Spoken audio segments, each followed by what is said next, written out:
Welcome to our channel. Today we how to authorize with Stripe billing for subscription workflow management step by step clearly.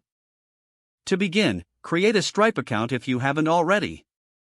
Navigate to the Stripe dashboard after logging in. In the dashboard, find the billing section. Click on products to set up the subscription items. Select add product to create a new product for subscription. Fill in the product details, including the name and description. Define the pricing for your subscription by clicking on Add Pricing Plan. Choose the pricing model, whether it's a standard recurring charge or a trial period. Once you've set the pricing, save the product.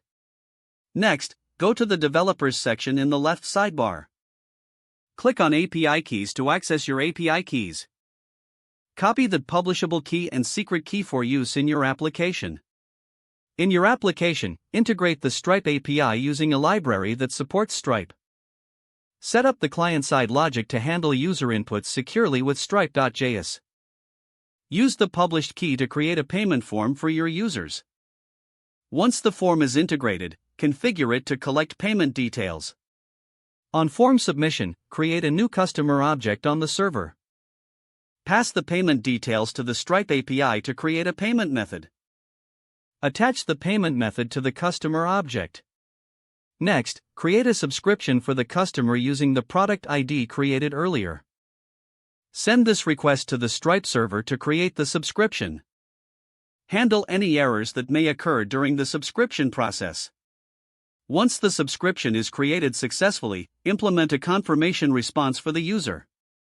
To manage subscription lifecycle events, set up webhooks in the Stripe dashboard. In the Developers section, click on Webhooks and add your endpoint URL.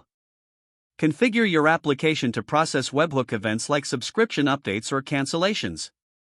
Ensure your application responds correctly to different webhook events. Finally, test the entire workflow in the Stripe test environment before going live. With these steps completed, you are now ready to manage subscriptions using Stripe billing effectively. Don't forget to like this video and subscribe to our channel for more step-by-step tech guides.